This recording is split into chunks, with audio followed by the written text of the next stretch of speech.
Alrighty. Well, this is this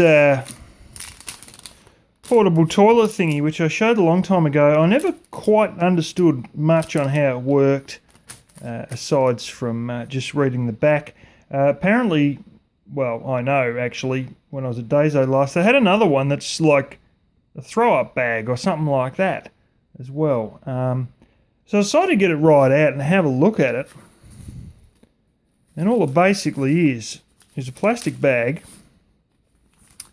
like a Ziploc style one on the top here.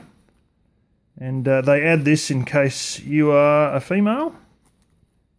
And all your powder inside is essentially like, I don't know if it's calcium chloride or something like that. Some sort of a, it might also be like a, what's his name?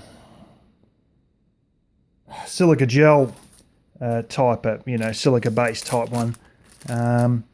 So yeah, I don't think it really, it just says super absorbent polymers. So it's probably not either of those two. It's probably some fairly good one. Takes about 300 ml, I think. And the idea of the little standardised garbage bag here is that once you've done your thing, you close your little Ziploc piece in the top there, and hopefully squeeze a bit of air out or whatever, and then just throw it in there. And of course, what is likely to be what it's intended to do is all this just gels up solid. So all this stuff here solidifies to a basically like a jelly, and then you close that, and then you put it in a little baggie, which is dark, so nobody knows that you're what you're throwing in the bin, and then you throw it in the bin.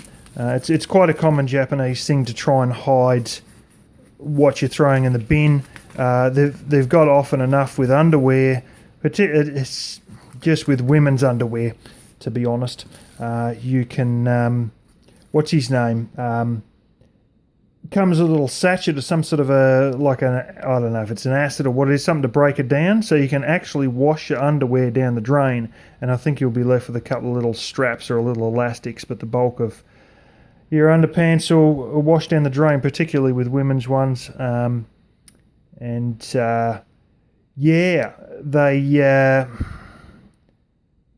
are a little bit self-conscious about all those sorts of things. So that's the go there. And I think I can't remember if I did. I think I bloody well did too, get some disposable men's underwear last time, and it's made out of, it's almost like a sort of a plastic lace stuff, which is like your cheap shopping bags, bit like your blimmin', like that sort of stuff that you have for your, it's sort of more or less made out of that. I think I got some. I don't know if I did or not, but some of these things, like, I just buy them out of sheer curiosity because it's just bizarre. But there's a lot of different things. They even had the saw it there, didn't take much notice of it, and then later recognised what it was when I saw a video on YouTube about it. The steel hot water bottles, and they're actually like galvanised sheet metal, and they sold them there as well. And never see them in the West. We just have like the silicone ones, but they got both the silicone ones and the actual steel ones, and then they got all these different covers for it. This is a cheap shop where everything's literally about $2-3 sort of thing, and yeah.